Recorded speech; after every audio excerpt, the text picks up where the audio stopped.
Kainan na mga kapanay. Ayan na yung niluto ko na pusit. Kaso tatatlong piraso lang pala laman ng isang dilata. Ano? Kaya ayan, 2 piraso kinuha ko. Yung isang malaki para kay Usman. Hindi ko pa rin alam kung kakainin ba ni Usman yun. Tapos si Mario naman, sabaw lang yan. Tapos pagluto ko na lang ng itlog.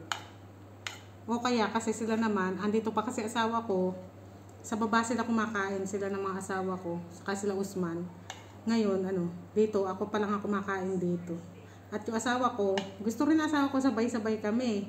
Eh hindi naman ako makapag-video, di ba? Pag doon, pag sabay-sabay kami. Kaya sabi ko, kayo na lang kumain sa baba, dito na lang ako sa taas. Sabi nga ng asawa ko, sabayan niya daw ang kumain. Sabi ko, sabayan mo na yung magulang mo. Sabi ko kasi, tagal namin kasama sa Dubai, di ba? Siyempre, namimiss din siguro siya sigurado yun, namimiss din siya ng nanay niya.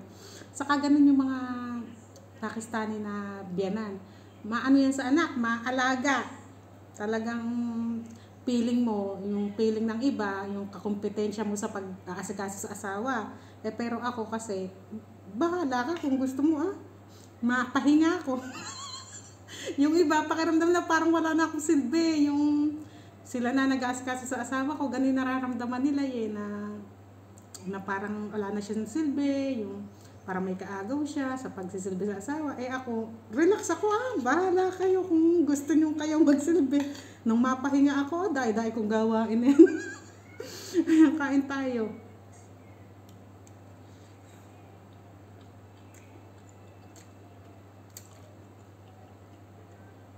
Nakachamba na naman talaga ako ng ulo. Sa pusitan, gusto ko yung ulo. Kayo rin ba mahilig sa ulo? Kahit sa Calamares, bumibili ko yung ulo. Ulo, saka buntot. Sarap. Alam mo yung kahit na may pagka NFA yung bigas, dahil masarap yung ulam mo, masarap pa rin kumain. Pangit yung nabili kong bigas. Matapang. Parang NFA nga. May lasa, may konting amoy.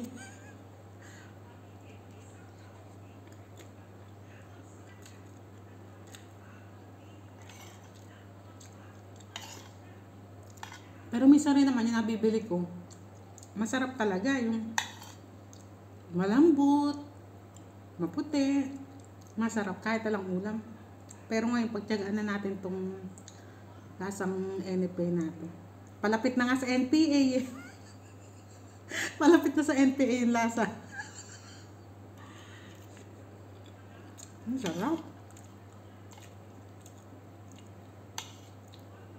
Sibuyas, Dati, pag kumakain ako, iniaalis ko yung sibuyas. Hindi ako kumakain sibuyas. Pero, nung bata, siguro talagang pagka nagkakaedad, tumatanda, lahat na ng yung ibang mga hindi mo kinakain, paglaki mo, kinakain mo na, ganun.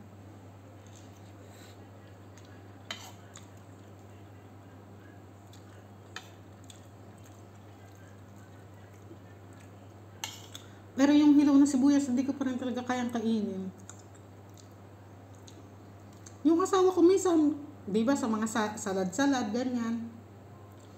May mga sibuyas na hilaw.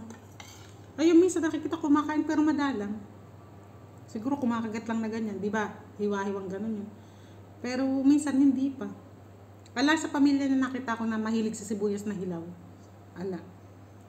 Siguro ganun talaga, meron talagang, kasi hindi naman nakasanayan na magulang kumain ng hilaw na sibuyas, di ba? Kaya yung mga anak hindi rin binibigyan ng hilaw sa sibuyas. Kaya siguro hindi nakasanayan. Pero kumakain sila ng hilaw sa mga binibili na tulad nung parang may mga beans na may sibuyas na hilaw. Yung kinakain nila yun. Pero yung kada kakain, yung may pinapapak na hilaw na sibuyas. Hindi.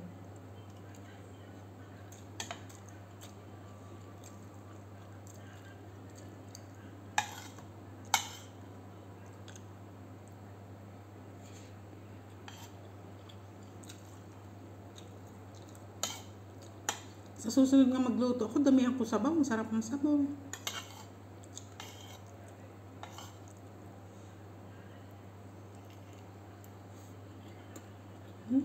Sarap.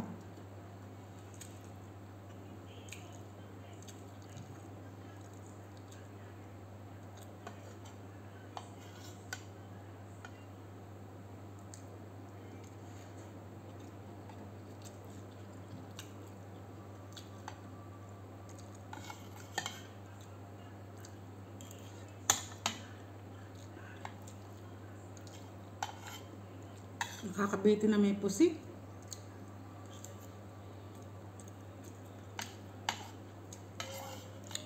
Luto ko pa yata isa yan. Dapat pala pag nagluto ako nito, kasi maliit lang niluto ko, diba? Dapat pala dalawa. O kaya yung malaki, ano, para sulit ba?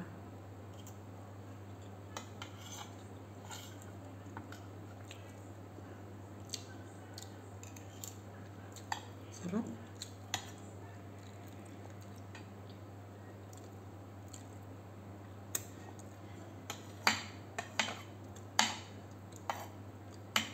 Ano akong ulam? Pakain ko na lang sa manok to. Pakain ko na lang sa manok. At di ko na pwedeng bawasan ulam doon at kay Usman na yun. Pag bawasan ko, wala na. Si Usman pa naman parang ako. Food is life.